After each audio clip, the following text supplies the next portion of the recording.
സഹപ്രവർത്തകരും പലരും സുഹൃത്തുക്കളും ബന്ധുക്കളും ഒക്കെ ചോദിച്ചു, അയ്യോ ഇത്രയും സുരക്ഷിതമായിട്ടുള്ള ഒരു ഇത് വിട്ടിട്ട് ഓൺലൈൻ എന്നൊക്കെ പറഞ്ഞ് ഇതൊക്കെ എത്ര കാലം നിൽക്കും, ആടുമാഞ്ചിയും തേക്കൊക്കെ പോലെ കരുതിക്കൊണ്ടിരിക്കുകയാണ് ഓൺലൈനിന്.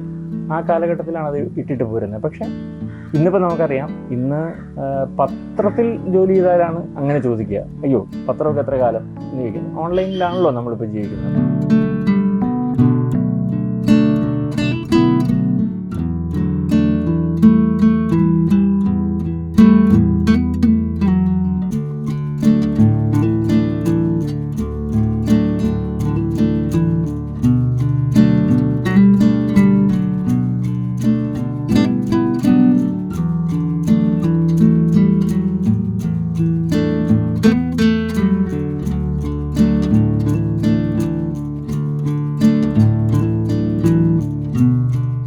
തിരുവനന്തപുരത്ത് ഗവൺമെൻറ് മോഡൽ ഹൈസ്കൂളിലാണ് ഞാൻ 10ാം ക്ലാസ് വരെ പഠിച്ചത്. അപ്പോൾ 10ാം ക്ലാസ്സിലെ ഞങ്ങളുടെ ബാച്ച് വർഷങ്ങൾക്ക് ശേഷം, ഒരു 30 വർഷത്തിന് ശേഷം ഒരു ഗെറ്റ് ടുഗദറിന് കൂടിയപ്പോൾ എൻ്റെ അന്നത്തെ സഹപാഠികൾ അവർ പറഞ്ഞിട്ടാണ് ഞാൻ തന്നെ ഒരു കാര്യം ഓർക്കുന്നത്. അതായത് 6ലോ 7ലോ ഒക്കെ പഠിക്കുമ്പോൾ നമ്മളോട് സാധാരണഗതിയിൽ അധ്യാപകർ ചോദിക്കും, വളരുമ്പോൾ എന്താവണം എന്ന് ചോദിക്കും.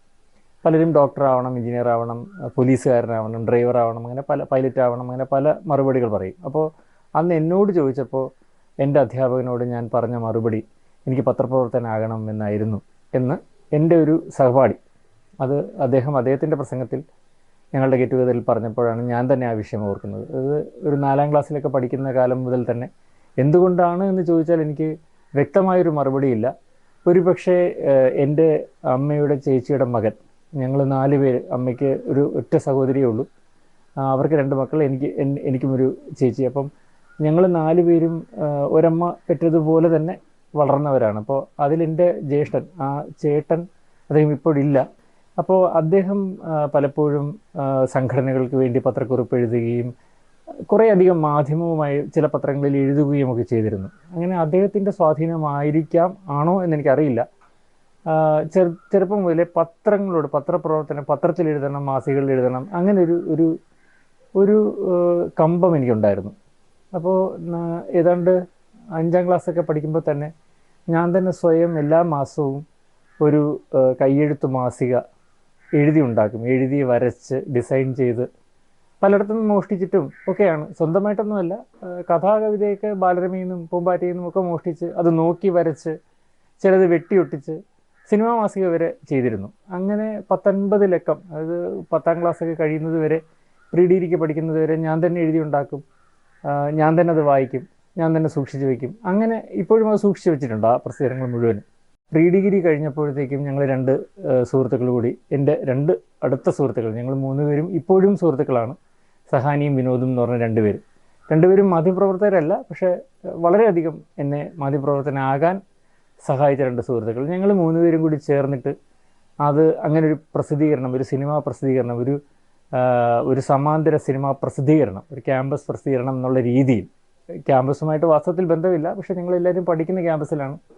ഞങ്ങൾ തന്നെ സർക്കാരിൽ നിന്ന് പരസ്യം പിടിച്ചിട്ടും സ്വകാര്യ സ്ഥാപനങ്ങളിൽ നിന്ന്, കടകളിൽ നിന്നൊക്കെ പരസ്യം പിടിച്ചിട്ടുമൊക്കെ രജിസ്റ്റർ ചെയ്ത് ഔദ്യോഗികമായി തന്നെ വരിസംഖ്യയൊക്കെ പിരിച്ച് ഞങ്ങളുടെ പഠനത്തിൽ, അതായത് എൻ്റെ എക്സ്ട്രാ കരിക്കുലർ ആക്ടിവിറ്റി എന്ന് പറയുന്നത് എൻ്റെ പഠനകാലത്ത് അത് കുറച്ച് നാടകം ഉണ്ടായിരുന്നു.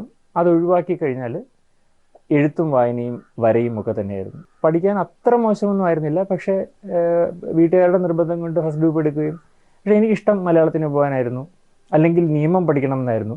നിയമം പഠിച്ച പലരും പിന്നീട് പത്രപ്രവർത്തകരായിട്ടുണ്ട് എന്ന് പറഞ്ഞതുകൊണ്ട്, സെബാസ്റ്റ്യൻ ബോളിനെയൊക്കെ പോലെ. അപ്പോൾ അതുകൊണ്ട് അങ്ങനെ നിയമം പഠിക്കണമെന്നുണ്ടായിരുന്നു. പക്ഷെ അതിന് വീട്ടിൽ നിന്ന് വിട്ടില്ല. വീട്ടിലെ സമ്മർദ്ദം മൂലം സയൻസ് എടുത്തു, BScക്ക് പോയി, കെമിസ്ട്രി ആയിരുന്നു. അത് കഴിഞ്ഞ് പക്ഷേ എൻ്റെ ഇഷ്ടത്തിന് വിട്ടു. അപ്പോൾ ഞാൻ ലിറ്ററേച്ചർ MA ഇംഗ്ലീഷിന് പോയി. അത് കഴിഞ്ഞിട്ട് അപ്പോഴൊക്കെ ഞാൻ ഒരു ജേർണലിസം കോഴ്സിന് വേണ്ടി ഡിപ്ലോമയോ PG ഡിഗ്രിയോ എന്നുള്ള രീതിയിൽ തന്നെ ശ്രമിച്ചുകൊണ്ടിരുന്നു. പല പ്രാവശ്യം ടെസ്റ്റുകൾ എഴുതി, തിരുവനന്തപുരം പ്രസ് ക്ലബിൻ്റെ ടെസ്റ്റ് എഴുതി കിട്ടിയില്ല, 3 പ്രാവശ്യം ടെസ്റ്റ് എഴുതി കിട്ടിയില്ല. അപ്പോഴും ഞാൻ നിരാശനായില്ല, ഞാൻ വീണ്ടും എൻ്റെ ശ്രമം തുടർന്നു. അങ്ങനെ എൻ്റെ 3ാമത്തെ ചാൻസിൽ എനിക്ക് കാര്യവട്ടത്ത് കേരള യൂണിവേഴ്സിറ്റിയുടെ, കേരള സർവകലാശാലയുടെ ജേർണലിസം ആൻഡ് മാസ് കമ്മ്യൂണിക്കേഷൻ ഡിപ്പാർട്ട്മെൻറ്റിൽ അഡ്മിഷൻ കിട്ടി. പക്ഷെ അപ്പോഴത്തേക്ക് ഞാൻ ഓൾറെഡി ഒരു ഇംഗ്ലീഷ് PG കഴിഞ്ഞ ആളായിരുന്നു. അങ്ങനെ അത് കിട്ടി അതേ ഏതാണ്ട് അതിൻ്റെ എൻട്രൻസിൻ്റെ അതേ കാലത്ത് തന്നെ എനിക്ക് കേരള കൗമുദിയിലെ ജേർണലിസം ട്രെയിനി പരീക്ഷ എഴുതി. 1-2 ദിവസത്തിൻ്റെ വ്യത്യാസത്തിൽ മനോരമയിൽ ട്രെയിനികളെ വിളിച്ചു. അതിൻ്റെ പരീക്ഷ എഴുതി.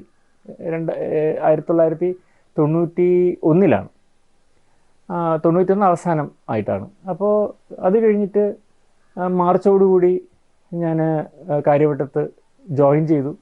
കേരളകൗമുദിയിൽ വിളിച്ചു, കേരളകൗമുദിയിൽ ഇൻ്റർവ്യൂവിന് വിളിച്ചു. ഞാനും അന്തരിച്ച തിരക്കഥാകൃത്തൊക്കെ ആയിട്ടുള്ള എൻ്റെ വളരെ അടുത്ത സുഹൃത്തായിരുന്നു. എൻ്റെ കൂടെ ഡിപ്ലോമയ്ക്ക് ഞാൻ ഭാരതീയ വിദ്യാഭവനിൽ ഡിപ്ലോമയ്ക്ക് ചേർന്നു തിരുവനന്തപുരത്ത്. അന്ന് എൻ്റെ സഹപാഠിയായിരുന്നു GA ലാൽ. ലാലും ഞാനും ഇപ്പോഴത്തെ നിരൂപകൻ എന്നുള്ള രീതിയിൽ വളരെ പ്രശസ്തനും അതുപോലെ പത്രപ്രവർത്തകനും മാതൃഭൂമിയുടെ എഡിറ്റോറിയൽ റൈറ്ററൊക്കെ ആയിരുന്നു ഡോക്ടർ PK രാജശേഖരൻ. ഞങ്ങൾ 3 പേരുമായിരുന്നു കേരളകൗമുദിയിൽ ആ ജോലിക്കായിട്ട് അഭിമുഖത്തിനെത്തിയത്. ഞങ്ങൾക്ക് 3 ആൾക്കും കിട്ടി.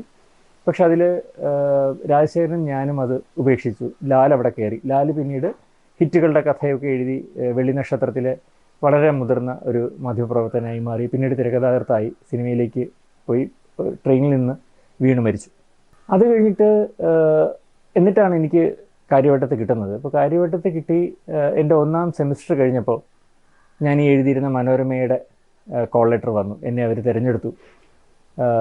ജനുവരി 1 കോട്ടയത്ത് 1992 ജനുവരി 1 കോട്ടയത്ത് ജോയിൻ ചെയ്യണം എന്ന് പറഞ്ഞിട്ടുള്ള കത്ത് വന്നപ്പോൾ അന്ന് എൻ്റെ HOD ആയിരുന്നു ഡോക്ടർ ജോൺ വർഗീസ് വിളനിലം, JV വിളനിലം എന്ന് പറയുന്നത്. പത്രപ്രവർത്തന മാധ്യമ ടെക്സ്റ്റ് ബുക്കുകളൊക്കെ എഴുതിയ വളരെ പിന്നീട് കേരള സർവകലാശാലയുടെ വൈസ് ചാൻസലറായ മനുഷ്യനാണ്.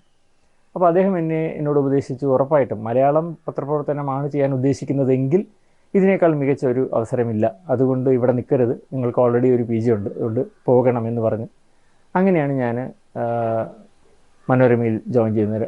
1992 ജനുവരി 1. ഞങ്ങൾ 11 പേരുടെ ബാച്ചായിരുന്നു. അതിൽ ഒടിയൻ കുട്ടിസ്രാങ്കൊക്കെ എഴുതിയ തിരക്കഥ എഴുതിയ ദേശീയ അവാർഡ് കിട്ടിയ ഹരികൃഷ്ണൻ, ജ്യോതികുമാർ, ബോബി എബ്രഹാം, പിന്നീട് പത്രപ്രവർത്തന യൂണിയൻ്റെ സംസ്ഥാന പ്രസിഡൻ്റൊക്കെ ആയിരുന്ന ആൾ, നാരായണൻകുട്ടി, അങ്ങനെ ഞങ്ങളൊരു 11 പേരുടെ ബാച്ച്. രാജീവ് ഗോപാലകൃഷ്ണൻ. 2 വർഷത്തെ പരിശീലനവും 1 വർഷത്തെ പ്രൊബേഷനുമായിരുന്നു അന്നത്തെ ഇത്. വളരെ തുച്ഛമായ ശമ്പളത്തിലൊക്കെയാണ് അന്നത്തെ കാലത്ത്. പക്ഷേ അതൊരു വലിയ ഇതായിരുന്നു. തുടങ്ങി ഞാൻ ഏതാണ്ട് 2000 വരെ, 2000 നവംബർ വരെ മനോരമയിലുണ്ടായിരുന്നു. അപ്പോൾ ആ കാലത്ത് അവിടെയും എൻ്റെ ഒരു പാഷൻ, എൻ്റെ ഒരു സ്വകാര്യ ഇഷ്ടം എന്ന് പറയുന്നത് സിനിമയായിരുന്നു. അപ്പോൾ സിനിമ എഴുതാൻ വേണ്ടിയിട്ടല്ല, അല്ലെങ്കിൽ സിനിമ സംവിധാനം ചെയ്യുക എന്നുള്ളതല്ല, സിനിമ കാണുക, സിനിമയെക്കുറിച്ച് എഴുതുക എന്നുള്ളതായിരുന്നു അന്നും ഇന്നും എൻ്റെ ഇഷ്ടം. അപ്പോൾ അങ്ങനെ ഞാൻ എൻ്റെ സീനിയേഴ്സിനോട് ചോദിച്ച് ഞാൻ ഓഫിന് പോകുന്ന ദിവസം, വീക്കിലി ഓഫിന് പോകുന്ന ദിവസം ഞാൻ അന്ന് വാർത്തയിൽ നിൽക്കുന്ന ആരെയെങ്കിലും തിരുവനന്തപുരത്തൊക്കെ കണ്ടിട്ട് അഭിമുഖം ചെയ്ത് കൊണ്ടുവന്നാൽ പ്രസിദ്ധീകരിക്കുമോ എന്ന് ചോദിച്ചു. തീർച്ചയായിട്ടും ചെയ്യാമെന്ന് പറഞ്ഞു. അങ്ങനെ അന്ന് ട്രെയിനിങ് ആയിരുന്ന സമയത്ത് മനോരമയിലെ അന്നത്തെ നിയമം അനുസരിച്ച് 2 വർഷത്തെ ട്രെയിനിങ് ഷിപ്പിൽ എന്തെങ്കിലും സ്വന്തമായി എഴുതിയാലും അത് എഴുതുന്ന ലേഖകന് പേര് കൊടുക്കില്ല. കാരണം അവർ പെർമനൻറ്റ് സ്റ്റാഫ് അല്ല എന്നുള്ളതുകൊണ്ട് അവർക്ക് പേര് കൊടുക്കില്ല. അപ്പോൾ സ്വന്തം ലേഖകനോ അങ്ങനെ എന്തെങ്കിലും കൊടുക്കുകയുള്ളൂ. പിന്നെ ഏറിയാൽ ഇനീഷ്യൽ കൊടുക്കും. അപ്പോൾ അങ്ങനെ എൻ്റെ ഇനീഷ്യൽ ACS, A ചന്ദ്രശേഖർ എന്നുള്ളത് ചുരുക്കി ലോപിച്ചിട്ട് ACS എന്നുള്ള ചുരുക്ക രൂപത്തിലാണ് ഇപ്പോഴും എന്നെ മനോരമയിൽ പലരും അറിയുന്നത്. ACS എന്നുള്ള പേരില്ല. അങ്ങനെ, കാരണം ഞാൻ നിരന്തരമായി എൻ്റെ ഒരു വിഷയം എൻ്റെ പേര് എങ്ങനെ വരുന്നു എന്നുള്ളതല്ല, ഞാൻ എഴുതുന്നത് വരണം എന്ന് പറഞ്ഞിട്ട് എനിക്ക് എഴുതണം എന്നുള്ള ആഗ്രഹത്തിൻ്റെ പുറത്ത് അന്ന് ഒരുപാട് പേര്, ഈവൻ മോഹൻലാലിനെ വരെ അന്ന് ACS എന്നുള്ള പേരിൽ ഞാൻ അഭിമുഖം ചെയ്ത് പ്രസിദ്ധീകരിച്ചിരുന്നു ആ മനോരമയുടെ സിനിമാ പേജിൽ, സൺഡേ സപ്ലിമെൻറ്റിലും പലതിലും. അങ്ങനെ ചലച്ചിത്രമേളകൾ റിപ്പോർട്ട് ചെയ്യുക, രാജ്യാന്തര ചലച്ചിത്രമേള IFFI പോലെയുള്ള മേളകൾ റിപ്പോർട്ട് ചെയ്യുക. ഞാൻ 2 മേള റിപ്പോർട്ട് ചെയ്തിട്ടുണ്ട്. ഹൈദരാബാദിലും തിരുവനന്തപുരത്തും നടന്ന IFFI റിപ്പോർട്ട് ചെയ്തിട്ടുണ്ട്. അപ്പോൾ അങ്ങനത്തെ മേളകൾ റിപ്പോർട്ട് ചെയ്യുക, അതിന് സ്പെഷ്യൽ അസൈൻമെൻറ്റ്സ് വാങ്ങുക. ക്യാൻ ഫിലിം ഫെസ്റ്റിവൽ പോലെയുള്ള, അതുപോലെ നമ്മുടെ ഓസ്കാർ പോലെയുള്ള അവാർഡുകളുടെ പ്രഖ്യാപനത്തിന് അത്യാവശ്യം നല്ല കവറേജ് പിറ്റേ ദിവസത്തെ പത്രത്തിൽ ഉണ്ടാക്കിയെടുക്കുക. കാരണം ഇത് ഫോളോ അപ്പ് ചെയ്യാത്ത, സ്പോർട്സിന് എപ്പോഴും ഒരു ഡെസ്കും ഒരു സ്വതന്ത്ര ഡെസ്കും ഒരു പ്രാധാന്യമൊക്കെ എല്ലാ കാലത്തും എല്ലാ പത്രങ്ങളിലും ഉണ്ടായിരുന്നു. പക്ഷേ സിനിമ പോലെയുള്ള സാധനങ്ങൾക്ക് അത്രയും പ്രാധാന്യം പത്രങ്ങളിൽ ഉണ്ടായിരുന്നില്ല. ചില ഗ്ലാമർ വാർത്തകളും സിനിമകളുടെ റിലീസ് വാർത്തകളും ചില മലയാളി താരങ്ങളുടെ അഭിമുഖങ്ങളിലും അതിലൊതുങ്ങുകയായിരുന്നു പതിവ്. അതിൽ നിന്ന് മാറിയിട്ട് ഇത്തരം ചില വാർത്തകൾ എഡിറ്റോറിയൽ പേജിൽ തന്നെ കാനിലെ അവാർഡുകളെ വിലയിരുത്തിക്കൊണ്ട് പിറ്റേ ദിവസം തന്നെ കൊടുക്കുക, നാഷണൽ അവാർഡ് കിട്ടിയാൽ അത് മലയാളികളാണെങ്കിൽ അവരെക്കുറിച്ച് എഴുതുക എന്നൊക്കെ പറയുന്ന ഒരു രീതി എൻ്റെ സീനിയേഴ്സിൻ്റെ കൂടി പിന്തുണയോടുകൂടി തന്നെ, ഞാൻ ഒറ്റയ്ക്ക് ഉണ്ടാക്കി എന്നല്ല പറയുന്നത്, അവിടുത്തെ ന്യൂസ് എഡിറ്റർമാരും കോർഡിനേറ്റിംഗ് എഡിറ്റർമാരും ഡെസ്ക് ചീഫുമാരും ഒക്കെയുള്ള അവരുടെ പിന്തുണ കൊണ്ട് അങ്ങനെ ചെയ്യാൻ പറ്റി. ആ അനുഭവങ്ങളുടെയൊക്കെ വെളിച്ചത്തിൽ സിനിമ ജേർണലിസ്റ്റ് എന്നുള്ളൊരു രീതിയിൽ ഞാൻ എന്നെ ഒന്ന് സ്വയം വാർത്തെടുത്തു. അങ്ങനെ ഇരിക്കുമ്പോഴാണ് 2000 എനിക്ക് ഇതിനിടയിൽ ഒന്നുകൂടി സംഭവിച്ചു. മനോരമ സ്വന്തമായിട്ട് ഒരു വെബ്സൈറ്റ് തുടങ്ങാൻ, അന്ന് വെബ്സൈറ്റാണ്, വെബ് പോർട്ടൽ വന്നിട്ടില്ല, malayalamanoorama.com, മനോരമ online.com അല്ല, malayalamanoorama.com. കാരണം അന്ന് ഈ നമ്മുടെ കണക്ടിവിറ്റി സ്പീഡൊന്നും ഇന്ന് കാണുന്ന കണക്ടിവിറ്റി സ്പീഡൊന്നും അല്ല. ഫസ്റ്റ് ജനറേഷൻ എന്ന് പറയുന്ന ജനറേഷനിൽ നിൽക്കുകയാണ്. അന്ന് കേരളത്തിൽ മൊത്തത്തിൽ ഡയലപ്പ് കണക്ഷനിൽ BSNL അല്ലെങ്കിൽ ലാൻഡ് ലൈൻ കണക്ഷനുമായി ബന്ധപ്പെട്ടിട്ട് 2 ഫ്രീ നമ്പറുകൾ, മുഴുവൻ കേരളത്തിനും ബാധകമായിട്ട് 2 ഫ്രീ നമ്പറുകൾ, അതിനെക്കുറിച്ചൊന്നും അധികം ആർക്കും അറിയില്ല. ആ 2 ഫ്രീ നമ്പറുകളും താൽക്കാലിക അടിസ്ഥാനത്തിൽ, പരീക്ഷണാടിസ്ഥാനത്തിൽ സൗജന്യമായിട്ട് നൽകിയ 2 നമ്പറുകളാണ്. ആ നമ്പറുകളിൽ നമ്മളൊരു മോഡം യന്ത്രം വെച്ചുകൊണ്ട് കണക്ട് ചെയ്തിട്ട് നമ്മുടെ ഫോണിൽ നിന്ന് അതിലേക്ക് കണക്ട് ചെയ്താൽ വേറെ എൻഗേജ്ഡ് അല്ല, വേറെ ആരും അത് ഉപയോഗിക്കുന്നില്ല എങ്കിൽ നമുക്കത് കിട്ടും. അതിലൂടെ നമുക്ക് അപ്ലോഡ് ചെയ്യുകയോ ഡൗൺലോഡ് ചെയ്യുകയോ ചെയ്യാം, ഇൻ്റർനെറ്റ് ഉപയോഗിക്കാം. അതിൻ്റെ കണക്ടിവിറ്റി സ്പീഡ് എന്ന് പറയുന്നത് 8 kbps ആയിരുന്നു അന്നത്തെ. ബമ്പർ കിട്ടിയാൽ 16 kbps. ഇന്ന് നമ്മൾ GB കാലത്താണ് ജീവിക്കുന്നത്, അന്നത് kbps ആയിരുന്നു, വെറും kbps/s. അപ്പോൾ ആ സ്പീഡിൽ 2 ഡയലപ്പ് കണക്ഷൻ മാത്രം ഉണ്ടായിരുന്ന കാലത്താണ് മനോരമ വെബ്സൈറ്റിലേക്ക് പോകുന്നത്. ഒരു പ്രസ്റ്റീജിൻ്റെ ഭാഗമായി ഹിന്ദു പോലെയുള്ള വലിയ നാഷണൽ പത്രങ്ങൾക്ക് വെബ്സൈറ്റ് ഉണ്ട്, അപ്പോൾ നമുക്കും വേണമെന്നുള്ളൊരു ആഗ്രഹത്തിൻ്റെ പുറത്താണ് അതിന് പോകുന്നത്. അതിലപ്പുറം വാസ്തവത്തിൽ അതിന് അന്നൊരു മാർക്കറ്റബിലിറ്റിയോ ഒരു ഫീസിബിലിറ്റിയോ ഇല്ല. പക്ഷേ ഭാവിയുടെ മാധ്യമം അതായിരിക്കുമെന്നുള്ള ഒരു ഉൾക്കാഴ്ച, ഒരു മുൻ കണക്കുകൂട്ടലും വെച്ചിട്ടാണ് മനോരമ അതിന് തുനിഞ്ഞത്, അത്തരം ഒരു സംരംഭത്തിന് തുനിഞ്ഞത്. അപ്പോൾ മനോരമയുടെ അതുവരെയുള്ള കമ്പ്യൂട്ടറൈസേഷൻ, മനോരമയുടെ എഡിറ്റോറിയൽ സിസ്റ്റത്തിൻ്റെ, എഡിറ്റോറിയൽ സംവിധാനങ്ങളുടെ കമ്പ്യൂട്ടർവൽക്കരണത്തിലും ടൈപ്പിംഗ് അടക്കമുള്ള കമ്പ്യൂട്ടർ ടൈപ്പിംഗ് അടക്കമുള്ള കാര്യങ്ങളിലും അവരുടെ ആഭ്യന്തരമായിട്ടുള്ള അത്തരം ആ ഡിപ്പാർട്ട്മെൻറ്റിൻ്റെ, എഡിറ്റോറിയൽ ഡിപ്പാർട്ട്മെൻറ്റിൻ്റെ, പേജിനേഷൻ അടക്കമുള്ള ഡിപ്പാർട്ട്മെൻറ്റിൻ്റെ കമ്പ്യൂട്ടർവൽക്കരണത്തിന് പിന്നിൽ പ്രവർത്തിച്ച തിരഞ്ഞെടുക്കപ്പെട്ട ആദ്യത്തെ 5 പേരിൽ ഒരാളായിരുന്നു ഞാൻ. ആ ഒരു പരിചയം വെച്ചിട്ട് എന്നെയും സന്തോഷ് ജോർജ് ജേക്കബ് എന്ന് പറയുന്ന ഇന്ന് മനോരമ ഓൺലൈനിൻ്റെ കണ്ടൻറ് ഹെഡായിരിക്കുന്ന സന്തോഷ് ജോർജ് ജേക്കബ്, ഞങ്ങൾ 2 പേരെയും മാനേജ്മെൻറ്റ് ഇതിൻ്റെ വെബ്സൈറ്റ് ഉണ്ടാക്കുന്ന ചുമതലയിലേക്ക് തിരഞ്ഞെടുത്തു. അത് ഞങ്ങൾ നിത്യവും ചെയ്യുന്ന ഞങ്ങളുടെ പേജിനേഷൻ ഡ്യൂട്ടിക്ക് പുറമേ ആയിരുന്നു. അപ്പോൾ ഞങ്ങളെ തിരഞ്ഞെടുത്ത് ഞങ്ങളെ ചണ്ഡീഗഡിലേക്ക്, ഞാനൊരു പക്ഷേ ആദ്യമായിട്ട് ഡൽഹിക്ക് വിമാനം കയറുന്നത് കൊച്ചിയിൽ നിന്ന്. അന്നത്തെ ന്യൂസ് എഡിറ്റർ, ഇന്ന് അദ്ദേഹം റിട്ടയർ ചെയ്തു, അദ്ദേഹം മനോരമയുടെ ന്യൂസ് ഡയറക്ടറായിട്ട് റിട്ടയർ ചെയ്തു, മാത്യൂസ് വർഗീസ് എന്ന് പറയുന്നത്. അദ്ദേഹവും ഞാനും സന്തോഷം കൂടിയാണ് ഇവിടുന്ന് ചണ്ഡീഗഡിലായിരുന്നു അന്നത്തെ സർവീസ് പ്രൊവൈഡറും ഡിസൈനേഴ്സും. അവരായിരുന്നു വെബ് നമുക്ക് ആ പ്ലാറ്റ്ഫോം, അത് നമ്മുടെ ഡിസൈനും ഹോസ്റ്റിങ്ങും ഒക്കെ ചെയ്തിരുന്നത്. ആ വെബ് pugmarks.com എന്ന് പറഞ്ഞിട്ടൊരു കമ്പനി. അപ്പോൾ അവരുടെ അവിടെ പോയി ഇതിനെക്കുറിച്ച് കുറച്ചൊക്കെ പഠിച്ചു, HTML കുറച്ച് പഠിച്ചു. അന്ന് മലയാള ഫോണ്ടൊന്നും നമുക്ക് കാണാൻ പറ്റില്ല. നമുക്ക് കാണണമെങ്കിൽ നമ്മുടെ സിസ്റ്റത്തിൽ, നമ്മുടെ ബ്രൗസറിൽ നമ്മൾ ചില ലോക്കൽ സെറ്റിങ്സ് യൂസർ ഡിഫൈൻഡ് ആയിട്ട് ചെയ്തു വെച്ചാൽ മാത്രമേ നമുക്ക് കാണാൻ പറ്റൂ. അതിനും ഫോണ്ട് ഡൗൺലോഡ് ചെയ്യണം. അപ്പോൾ ഫോണ്ട് ഫ്രീ ആയിട്ട് മനോരമയിൽ അപ്ലോഡ് ചെയ്തിരിക്കും. അത് ഡൗൺലോഡ് ചെയ്ത് ഇൻസ്റ്റാൾ ചെയ്തിട്ട് യൂസർ ഡിഫൈൻഡ് ആയിട്ട് സെറ്റിങ്സിൽ അഡ്ജസ്റ്റ് ചെയ്താൽ മാത്രം. അപ്പോൾ ഈ പറയുന്ന സെറ്റിങ്സൊക്കെ ഇപ്പോൾ വളരെ നിഷ്പ്രയാസം ഏത് കുട്ടിക്കും ചെയ്യാൻ പറ്റും. പക്ഷെ അന്നത്തെ കാലത്ത് ഇതൊക്കെ ചെയ്യണമെങ്കിൽ വാസ്തവത്തിൽ സാങ്കേതികമായി അറിയാവുന്ന ഒരാൾ വേണം. കാരണം ഗൂഗിൾ വന്നിട്ടില്ല, യാഹു വന്നിട്ടില്ല, നെറ്റ്സ്കേപ്പ് എന്ന് പറയുന്ന ഒരു ബ്രൗസർ മാത്രമായിരുന്നു അന്നുണ്ടായിരുന്നത്. സെർച്ച് എഞ്ചിൻസ് വന്നിട്ടില്ല, ഡൈനാമിക് ഫോണ്ട് വന്നിട്ടില്ല, ഇംഗ്ലീഷ് മാത്രമേ നമുക്ക് കാര്യമായി വർക്ക് ചെയ്യുള്ളൂ. അപ്പോൾ ഡൈനാമിക് ഫോണ്ട് വരണമെങ്കിൽ ഈ പറഞ്ഞ എല്ലാ കാര്യങ്ങളും ചെയ്യണം. അങ്ങനത്തെ ഒരു വളരെ പ്രാകൃതമായിട്ടുള്ളൊരു കാലത്ത് ഈ ഡയലപ്പ് കണക്ഷനിൽ അപ്ലോഡ് ചെയ്യുക എന്ന് പറയുന്നതിനൊരു ബൃഹത്തായ ജോലിയായിരുന്നു. വളരെ സമയമെടുക്കും. അതായത് ഒരു 4 മണിക്കൂർ 5 മണിക്കൂർ എടുക്കും നമുക്ക് ഒരു പത്രത്തിലെ കുറച്ച് വാർത്തകൾ, ഒരു 10 വാർത്ത 15 വാർത്തകൾ നമുക്ക് അപ്ലോഡ് ചെയ്യാം. കാരണം അപ്ലോഡ് ചെയ്യുന്നത് ജങ്ക് ക്യാരക്ടേഴ്സായിട്ടായിരിക്കും നമ്മൾ കാണുക, നമുക്ക് വായിക്കാൻ പറ്റില്ല. ഡൗൺലോഡ് ചെയ്ത് യൂസറായിട്ട് നമ്മൾ വേറൊരു പാരലൽ വിൻഡോ തുറന്ന് അതിനകത്ത് ബ്രൗസറിൽ നമ്മൾ ഡൗൺലോഡ് ചെയ്ത് നോക്കിയതിന് ശേഷം ഒരു അക്ഷരത്തിട്ടുണ്ടെങ്കിൽ നമ്മൾ അക്ഷരം എണ്ണും, ഇടതുവശത്ത് നിന്ന് വലതുവശത്ത് വരെ വരി എണ്ണി അക്ഷരം എണ്ണി ആ ക്യാരക്ടർ മനസ്സിലാക്കിയതിന് ശേഷം HTML പോയി അത് തിരുത്തും. അങ്ങനെയാണ് ചെയ്തുകൊണ്ടിരുന്നത്. അത്രയും പ്രശ്നമായിരുന്നു. ഒരു പടമൊക്കെ സ്കാൻ ചെയ്ത് ഡൗൺലോഡ് ചെയ്യുക എന്ന് പറയുന്നത് ഓരോ കമ്പ്യൂട്ടറിലെ ഓരോ വരിയായി ഡൗൺലോഡ് ഇങ്ങനെ തെളിഞ്ഞ് വരും. അത്രയും അതായത് നിങ്ങളിപ്പോൾ ബഫറിങ് എന്നൊക്കെ പറയുന്ന പോലെ ഒരു വീഡിയോയുടെ ബഫറിങ് എന്നൊക്കെ പറയുന്ന പോലെ ബഫർ ചെയ്തിട്ടാണ് ഒരു ഇമേജ് പോലും ഡൗൺലോഡ് ആയിക്കൊണ്ടിരുന്നത്. അത്രയും പുവർ സ്പീഡായിരുന്നു. അപ്പോൾ ആ കാലഘട്ടത്തിൽ അങ്ങനൊരു ഓൺലൈൻ പരിചയം ഉണ്ടായിരുന്നത് കൊണ്ട് ആയിരിക്കാം, തീർച്ചയായിട്ടും ആണ് എന്ന് ഞാൻ വിശ്വസിക്കുന്നു. അന്ന് വെബ് ദുനിയ എന്ന് പറയുന്ന നയി ദുനിയ എന്ന് പറഞ്ഞിട്ട് ചണ്ഡീഗഡിൽ നിന്ന് വളരെ പ്രശസ്തമായിട്ടുള്ള ഒരുപക്ഷെ ഹിന്ദിയിലെ രണ്ടാമത്തെ ദിനപത്രമായിരിക്കും, രണ്ടാം സ്ഥാനത്തുള്ള ദിനപത്രമായിരിക്കും നയി ദുനിയ. ഈ നയി ദുനിയ പത്രത്തിൻ്റെ പാർട്ട്നേഴ്സും അതിൻ്റെ സാങ്കേതിക വിഭാഗം മേധാവികളുമൊക്കെ ചേർന്ന്, അവരുടെ ബന്ധുക്കളാണ്, അവർ ജെയിൻസാണ്, അവർ ചേർന്ന് നടത്തിക്കൊണ്ടിരിക്കുന്ന സൺ ഇൻഫോടെക് എന്ന് പറയുന്നൊരു കമ്പനിയുടെ ഭാഗമായിട്ട് അവർ ഇന്ത്യൻ ഭാഷകളെ ഇൻ്റർനെറ്റിലേക്ക് എനേബിൾ ചെയ്യുക എന്നുള്ള ഒരു വേൾഡ് ബാങ്കിൻ്റെ, ലോക ബാങ്കിൻ്റെ പിന്തുണയോടുകൂടിയുള്ള ഒരു പദ്ധതിയുടെ ഭാഗമായിട്ട്, ഇംഗ്ലീഷ് ചെയ്യില്ല, ഇന്ത്യൻ ഭാഷകളിൽ, അങ്ങനത്തെ ഭാഗമായിട്ട് അവർ തമിഴ്, തെലുങ്ക്, കന്നഡ, മലയാളം, അങ്ങനെ പല ഭാഷകളിൽ, ഹിന്ദി, അങ്ങനെ പല ഭാഷകളിൽ ഈ നയി ദുനിയയുടെ ദുനിയ കൂടി എടുത്തുകൊണ്ട് വെബ് ദുനിയ, വെബ് ലോകം എന്നുള്ളത്, ദ വേൾഡ് ഓഫ് വെബ് എന്ന് പറയുന്ന ഒരു രീതിയിലൊരു വെബ് പോർട്ടൽ, അത് പോർട്ടലായിട്ടാണ് അവർ വിഭാവന ചെയ്തിരുന്നത്.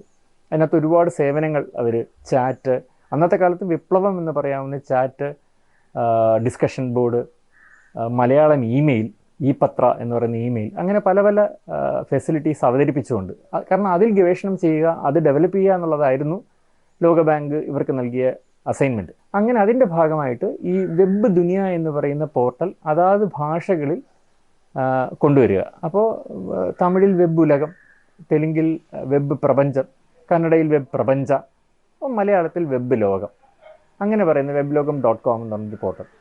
അത് മലയാളത്തിൽ വരുമ്പോൾ അതിൻ്റെ എഡിറ്ററായിരുന്നത് മനോരമയിൽ നിന്ന് രാജിവെച്ച ശശിമോഹൻ എന്ന് പറയുന്ന ഒരു സീനിയറായിട്ടുള്ളൊരു മനുഷ്യനാണ്. അപ്പോൾ രണ്ടാമത്തെ ആളായിട്ട് എന്നെയാണ് അവർ തിരഞ്ഞെടുത്തത്. അതിൻ്റെ കൺസൾട്ടൻസി, അതിൻ്റെ റിക്രൂട്ട്മെൻറ്റ് കൺസൾട്ടൻസി ചെയ്തിരുന്നത് എൻ്റെ ഒരു ബന്ധുവായിരുന്നു. അപ്പോൾ അവരുടെ ശുപാർശയിൽ അല്ലെങ്കിൽ അവരുടെ ഒരു തിരഞ്ഞെടുപ്പിലാണ് ഞാൻ അതിലേക്ക് പരിഗണിക്കപ്പെടുന്നതും പിന്നീട് അഭിമുഖത്തിലൂടെ എന്നെ തിരഞ്ഞെടുക്കുന്നത്. ഞങ്ങൾ രണ്ടുപേരും ചേർന്നിട്ടാണ് തിരുവനന്തപുരത്ത് webloகம்.com തുടങ്ങുന്നത്. വെബ് ലോകം മലയാളത്തിൽ പല പല വിപ്ലവങ്ങളും പിന്നീട് കാഴ്ചവെച്ചു കഴിഞ്ഞാൽ ഒരുപക്ഷെ എൻ്റെ മനോരമയിലെ പരിചയവും അതിന് ഒരുപാട് സഹായിച്ചിട്ടുണ്ട് എന്ന് തന്നെ ഞാൻ കരുതുന്നു. കാരണം മനോരമയിൽ നിന്ന് എനിക്ക് ഒരുപാട് കാര്യങ്ങൾ പഠിക്കാൻ പറ്റി. പിന്നീട് ഞാൻ ജോലിയെടുത്തിരുന്ന പല സ്ഥാപനങ്ങളിലും, പിന്നെ ഞാൻ റേഡിയോ ഒഴിച്ചിട്ടുള്ള മറ്റെല്ലാ മാധ്യമങ്ങളിലും നേരിട്ട് ജോലി ചെയ്തിട്ടുണ്ട്, അതിനുള്ള പരിചയം എനിക്കുണ്ട്. റേഡിയോ ആകാശവാണിയിലാണ് ഞാൻ കാഷ്വലായിട്ട് പഠിച്ചുകൊണ്ടിരിക്കുന്ന സമയത്ത്, ഡിഗ്രിക്കൊക്കെ പഠിച്ചുകൊണ്ടിരിക്കുന്ന സമയത്ത് പ്രഭാതപേരി പോലുള്ള പരിപാടികളിൽ റെക്കോർഡ് ചെയ്ത് ഓരോ വിഷയം റെക്കോർഡ് ചെയ്ത് റിപ്പോർട്ട് ചെയ്തുകൊണ്ടാണ്, കാഷ്വൽ റിപ്പോർട്ടറായിട്ടാണ് തുടങ്ങുന്നത്. പക്ഷേ അന്നൊന്നും എനിക്ക് റേഡിയോയിൽ നേരിട്ടൊരു പ്രോഗ്രാം പ്രൊഡ്യൂസ് ചെയ്തിട്ടോ അവതരിപ്പിച്ചിട്ടുള്ള പരിചയമില്ല, ഇപ്പോഴുമില്ല. അപ്പോൾ റേഡിയോ ഒഴിച്ചിട്ടുള്ള മറ്റെല്ലാ മാധ്യമങ്ങളിലും എനിക്ക് നേരിട്ട് ഞാൻ പ്രവർത്തിച്ചുള്ള പരിചയമുണ്ട്.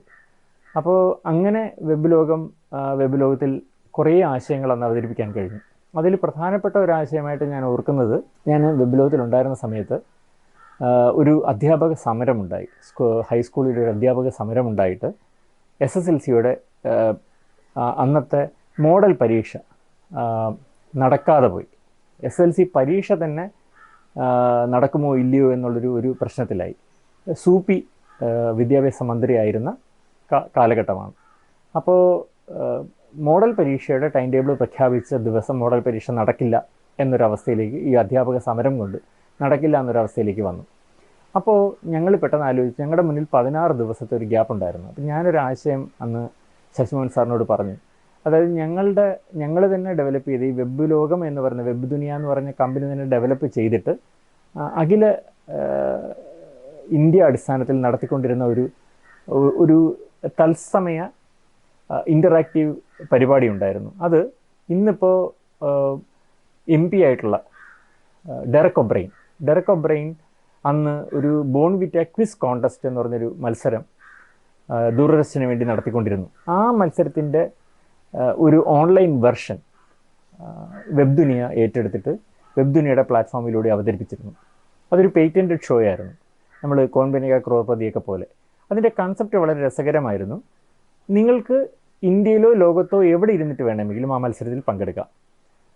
നിങ്ങളിപ്പോൾ മത്സരിക്കുമ്പോൾ അതൊരു ക്വിസ് കോൺടെസ്റ്റാണ്. നിങ്ങൾക്ക് ഓൺലൈനിലായിട്ട് ചോദ്യങ്ങൾ ഉത്തരങ്ങൾ റേഡിയോ ബട്ടൺ ഉപയോഗിച്ചുകൊണ്ട് ചോദ്യം പ്രത്യക്ഷപ്പെടും. അതിൻ്റെ ഉത്തരങ്ങൾ ചോയ്സിൽ നിന്ന് സെലക്ട് ചെയ്യാം. 4 ചോയ്സ് വരും, അത് സെലക്ട് ചെയ്യാം. അങ്ങനെ ഇത്ര 1 മണിക്കൂറിനുള്ളിൽ അറ്റംപ്റ്റ് ചെയ്യാവുന്ന അത്രത്തോളം ചോദ്യങ്ങൾ അറ്റംപ്റ്റ് ചെയ്യാം. അതിൻ്റെ ശരി ഉത്തരങ്ങൾ അപ്പോൾ തന്നെ നിങ്ങൾ അറ്റംപ്റ്റ് ചെയ്ത് ക്ലോസ് ചെയ്യുമ്പോൾ തന്നെ, നിങ്ങൾ ഫിനിഷ്ഡ് എന്ന് കൊടുക്കുമ്പോൾ തന്നെ അതിൻ്റെ റിസൾട്ട് വരും.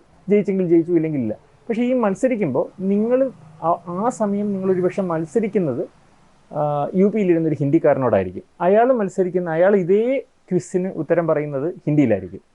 തമിഴ്നാട്ടിൽ ഇരുന്നുകൊണ്ട് ഒരാൾ ഇതേ ക്വിസിൽ നിങ്ങളോടൊപ്പം എതിർത്ത് മത്സരിച്ചുകൊണ്ടിരിക്കുന്നത് തമിഴിലായിരിക്കും. അത്തരത്തിലൊരു സോഫ്റ്റ്വെയർ ഇവർ ബഹുഭാഷ സോഫ്റ്റ്വെയർ അവർ വികസിപ്പിച്ചെടുത്തു.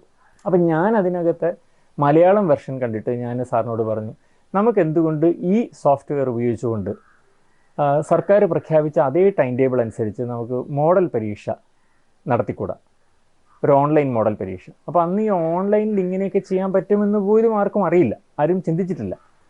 ഇവിടെ വളരെ ചുരുക്കം ചില സേവനങ്ങൾ അന്നത്തെ കാലത്ത് ഇൻ്റർനെറ്റ് പബ്ബുകളിലൂടെ, ഇൻ്റർനെറ്റ് ബൂത്തുകളുണ്ട്, പല കേന്ദ്രങ്ങളുണ്ട്, അവിടെ ചെന്ന് ബ്രൗസ് ചെയ്തിട്ട് ചിലത് ചെയ്യാമെന്നുള്ളതല്ലാതെ ഈ ജനസേവന കേന്ദ്രം പോലെയുള്ള ഒരു ആശയമൊന്നും അന്ന് ഉദിച്ചിട്ടില്ല. ആ കാലഘട്ടത്തിൽ ഞാൻ ഇദ്ദേഹത്തിനോട് ഇങ്ങനെ നിർദ്ദേശിച്ചു. അദ്ദേഹം അത് മാനേജ്മെൻറ്റ്, ഞങ്ങളുടെ റീജിയണൽ മാനേജ്മെൻറ്റ് ചെന്നൈയിലായിരുന്നു, പേരൻറ്റ് മാനേജ്മെൻറ്റ് ഹെഡ് ക്വാർട്ടേഴ്സ് ഇൻഡോറിലായിരുന്നു. അപ്പോൾ ചെന്നൈയിൽ പറഞ്ഞു, ചെന്നൈക്കാർ ഇൻഡോറിൽ പറഞ്ഞു, അവർക്കത് ഇഷ്ടപ്പെട്ടു. അവരൊപ്പം തന്നെ അത് അംഗീകരിച്ചു. അങ്ങനെ ഞങ്ങൾ ഒരു സെറ്റ് ഓഫ് ക്വസ്റ്റ്യൻസ്. അപ്പോൾ ഇതിനകത്തൊരു ഒരു ഒരു പ്രത്യേകതയുമുള്ളത്, ഇപ്പോൾ ഈ നിമിഷം മുതൽ ഞാൻ അറ്റംപ്റ്റ് ചെയ്യുന്ന ക്വസ്റ്റ്യൻ ആയിരിക്കില്ല ഞാൻ ഇത് ക്ലോസ് ചെയ്തതിന് ശേഷം തുറന്നാൽ. ഇതേ ക്വസ്റ്റ്യൻസ് ആയിരിക്കും ഒരു പക്ഷേ ആകാം, പക്ഷെ അത് ജമ്പിൾ ചെയ്ത് നമ്പർ മാറും. ഈ ക്വസ്റ്റ്യൻ തന്നെ ആയിരിക്കണം എന്നില്ല. കാരണം അതിൻ്റെ ബാക്ക് എൻഡിൽ ഞങ്ങൾ ചെയ്തത് മൊത്തം 3 set of questions, entirely 3 set of questions ജമ്പിളിലിട്ടിരിക്കുകയാണ്. അപ്പോൾ അതിൻ്റെ പെർമ്യൂട്ടേഷൻ കോമ്പിനേഷൻ പോലെ നിങ്ങൾക്ക് ഈ സമയം കിട്ടിയ ക്വസ്റ്റ്യൻസ് ആയിരിക്കില്ല, ആ ക്വസ്റ്റ്യൻസേ ആയിരിക്കില്ല അടുത്ത നിമിഷം നിങ്ങളിത് ഓഫ് ചെയ്തിട്ട് വീണ്ടും കയറിയാൽ കാണുക. അപ്പം ഒരാൾ തന്നെ ഒരു 5 പ്രാവശ്യം 6 പ്രാവശ്യം അറ്റംപ്റ്റ് ചെയ്താലും ചില ചോദ്യങ്ങൾ റിപ്പീറ്റ് ചെയ്ത് വരും എന്നുള്ളതല്ലാതെ ഒരേ സെറ്റ് ഓഫ് ക്വസ്റ്റ്യൻസ് ആയിരിക്കില്ല. അപ്പോൾ ഒരു പരീക്ഷയുടെ ഒരു സാങ്ക്ടിറ്റി അതിൽ നിലനിർത്താൻ കഴിയും എന്നൊക്കെ ഉള്ളതുകൊണ്ട് ഞങ്ങളത് അനൗൺസ് ചെയ്തു.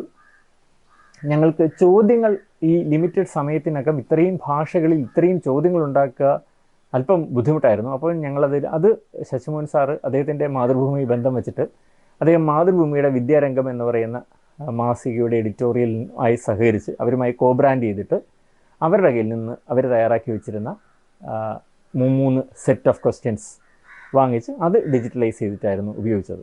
ഇത് ഉദ്ഘാടനം ചെയ്തത് സൂപ്പിയായിരുന്നു, വിദ്യാഭ്യാസ മന്ത്രി തന്നെയായിരുന്നു. അത് അന്നത്തെ കാലത്ത് കേരളത്തിൽ നിന്ന് ഒരു നാഷണൽ വാർത്തയായിട്ട് മാറി. NDTV-യിൽ വരെ അന്ന് ബ്രേക്കിംഗ് ന്യൂസായിട്ട്, ഇന്നും NDTV-യുടെ വെബ്സൈറ്റിൽ ഈ വാർത്ത നിങ്ങൾക്ക് കാണാം.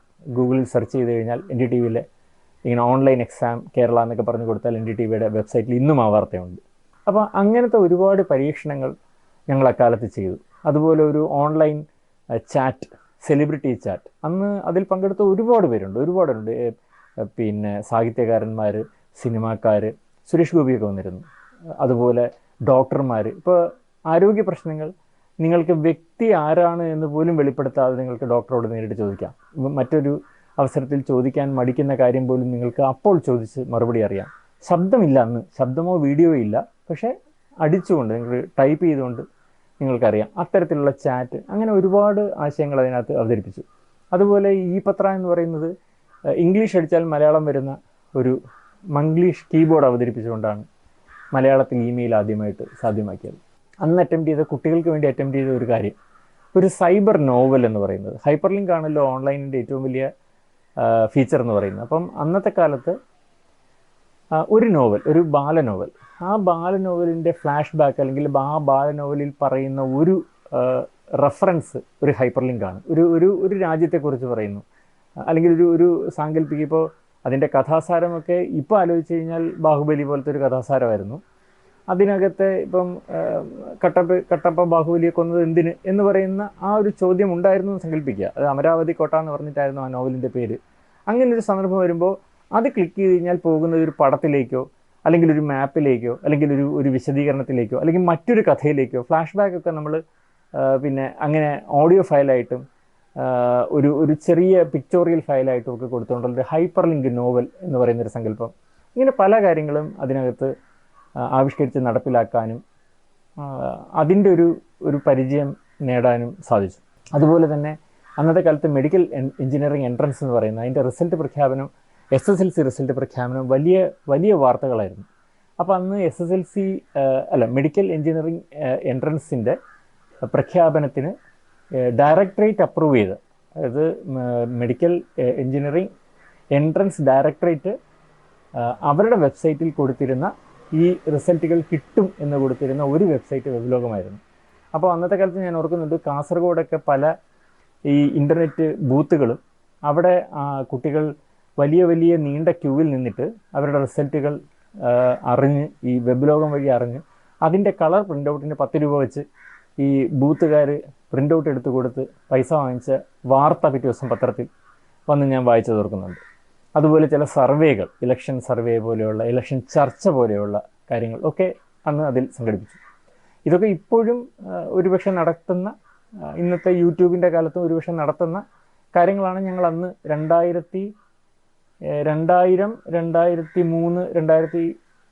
2003 വരെയുള്ള കാലഘട്ടത്തിലാണ് അന്ന് അങ്ങനെ വെബ് അപ്പം വെബ് ലോകത്തിലേക്ക് പോകാനുണ്ടായിരുന്ന ഒരു സാഹചര്യം എന്ന് പറഞ്ഞാൽ മനോരമയുടെ ഒരു അമിതമായിട്ടുള്ളൊരു സുരക്ഷിതത്വം വിട്ടുപോകേണ്ടി വന്നത് ചില വ്യക്തിപരമായിട്ടുള്ള ആവശ്യങ്ങളെ മുൻനിർത്തിയിട്ടാണ്. കാരണം എൻ്റെ അമ്മയ്ക്കൊരു ആരോഗ്യ പ്രശ്നമുണ്ടായി. അപ്പോൾ ഞാൻ തിരുവനന്തപുരത്ത് നിൽക്കേണ്ട ഒരവസ്ഥ വരികയും മനോരമയുടെ ഒരു അവസ്ഥ അനുസരിച്ച് അല്ലെങ്കിൽ അവിടുത്തെ ഒരു കീഴ്വഴക്കം അനുസരിച്ച് അത്തരത്തിലൊരു സ്ഥലം മാറ്റം ചോദിക്കുന്നത് പ്രൊഫഷണൽ അല്ല എന്ന് തോന്നിയതുകൊണ്ട് ഞാനൊരിക്കലും പ്രൊഫഷണൽ അല്ലാത്ത ഒരു ആവശ്യവും ഒരു മാനേജ്മെൻറ്റിനോടും ഇന്ന് വരെ ആവശ്യപ്പെട്ടിട്ടില്ല. അപ്പോൾ അതുകൊണ്ട് അങ്ങനത്തെ ചില പിടിവാശികളുടെ പുറത്ത് അത് ചോദിക്കുന്നത് ശരിയല്ല എന്നുള്ളത് കൊണ്ട് ഞാൻ എൻ്റെ ഒരു കൺവീനിയൻസിനനുസരിച്ചൊരു ഓഫർ കിട്ടിയപ്പോൾ ഇട്ടു പോകുന്നതാണ്. പിന്നെ അതിനകത്ത് പോന്നപ്പോൾ കിട്ടിയൊരു നേട്ടം എന്ന് പറയുന്നത് ഇതുപോലെ അന്ന് വളരെ പുതിയതായിട്ടുള്ളത്, വളരെ ഫ്യൂച്ചറിസ്റ്റിക് ആയിട്ടുള്ള ഒരു മാധ്യമത്തിൻ്റെ. അപ്പം ഞാനത് അവിടുന്ന് റിസൈൻ ചെയ്യുമ്പോൾ സഹപ്രവർത്തകരും പലരും, സുഹൃത്തുക്കളും ബന്ധുക്കളും ഒക്കെ ചോദിച്ചു, അയ്യോ ഇത്രയും സുരക്ഷിതമായിട്ടുള്ള ഒരു ഇത് വിട്ടിട്ട് ഓൺലൈൻ എന്നൊക്കെ പറഞ്ഞ് ഇതൊക്കെ എത്ര കാലം നിൽക്കും, ആടുമാഞ്ചിയം തേക്കൊക്കെ പോലെ കരുതിക്കൊണ്ടിരിക്കുകയാണ് ഓൺലൈനിന്. ആ കാലഘട്ടത്തിലാണ് അത് ഇട്ടിട്ട് പോരുന്നത്. പക്ഷേ ഇന്നിപ്പോൾ നമുക്കറിയാം, ഇന്ന് പത്രത്തിൽ ജോലി ചെയ്താലാണ് അങ്ങനെ ചോദിക്കുക, അയ്യോ പത്രമൊക്കെ എത്ര കാലം എന്ന് ചോദിക്കുന്നത്. ഓൺലൈനിലാണല്ലോ നമ്മളിപ്പോൾ ജീവിക്കുന്നത്. അപ്പോൾ അന്നത് ഫ്യൂച്ചറിസ്റ്റിക്കായിട്ട് അതിലേക്ക് മാറാൻ കഴിഞ്ഞു. അതൊരു ധൈര്യമോ അല്ലെങ്കിൽ ഒരു സാഹസമോ അങ്ങനെയൊന്നും ആയിട്ടുള്ള ഞാൻ കരുതുന്നത്.